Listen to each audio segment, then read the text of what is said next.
ರೇಣುಕಾಸ್ವಾಮಿ ಕೊಲೆ ಪ್ರಕರಣದಲ್ಲಿ ನಟ ದರ್ಶನ್ ಅಂಡ್ ಗ್ಯಾಂಗ್ಗೆ ಮತ್ತೆ 14 ದಿನ ನ್ಯಾಯಾಂಗ ಬಂಧನ ವಿಸ್ತರಣೆಯಾಗಿದೆ. ಅಣ್ಣ ನನ್ನ ಕೈಲಿ ಆಯ್ತಾ ಇಲ್ಲ, ಅಯ್ಯೋ ಅಣ್ಣ ನಾನು ಸತ್ತೋದಂಗೆ ಆಗೋಯ್ತಾ ಇದ್ದೇನೆ, ಅವ್ವ ಅಯ್ಯೋ.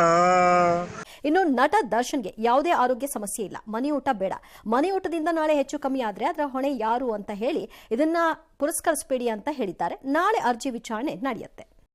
ನೀನು ಯಾವನೇ ನೀನು ನೀ ಯಾವನ ಕೇಳಕ್ಕೆ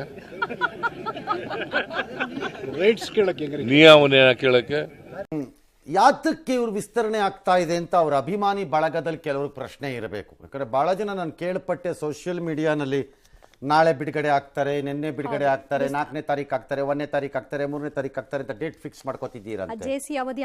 ಹಾ, ಯು ಹ್ಯಾವ್ ನೋ ಐಡಿಯಾ. ಕಾನೂನು ಪ್ರಕಾರದಲ್ಲಿ ಇವ್ರು ಜಾಮೀನ್ಗೆ ಅರ್ಜಿ ಹಾಕಿಲ್ಲ. Why I don't understand. ಅಭಿಮಾನಿ ಬಳಗದವರೇ, ಇವ್ರು ಜಾಮೀನ್ಗೆ ಅರ್ಜಿ ಹಾಕಿಲ್ಲ, ಹಾಗಾಗಿ ಯಾವುದೇ ದಾರಿ ಇಲ್ಲದೆ ಅದು ಎಕ್ಸ್ಟೆಂಡ್ ಆಗ್ತಾನೆ ಇರುತ್ತೆ ಹಾಕೋವರೆಗೆ.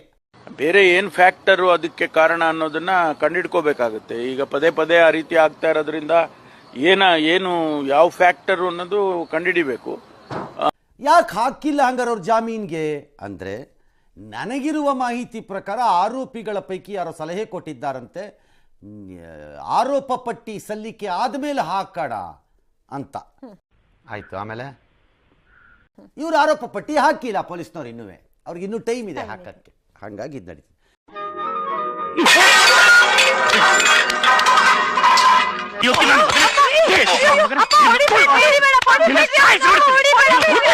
ಇನ್ನು ಊಟದ ವಿಚಾರ ಗೊತ್ತಿಲ್ಲ, ಕೋರ್ಟ್ ಏನು ತೀರ್ಮಾನ ಮಾಡುತ್ತೋ ಏನೋ. ಬಟ್ ಯಾರೋ ಇವತ್ತು ನನಗೆ ಹೇಳ್ತಿದ್ರು, ಒಬ್ಬರಿಗೆ ಹಂಗೆ ಕೊಟ್ಟರೆ ನಾಳೆ ಎಲ್ಲರಿಗೂ ಕೊಡಬೇಕಾಗಿ ಬರಲ್ವಾ ಸರ್ ಅಂತಂದ್ರು. That court has to decide ಅಪ್ಪ. ಬಟ್ ಪ್ರಾವಿಷನ್ ಅಂತೂ ಇದೆ.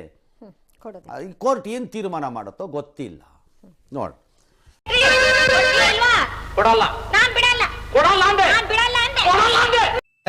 ಇಷ್ಟು ಹೇಳಕ್ ಇಷ್ಟಪಡ್ತೀನಿ. ಓಕೆ ಫ್ರೆಂಡ್, ಬಾಯ್.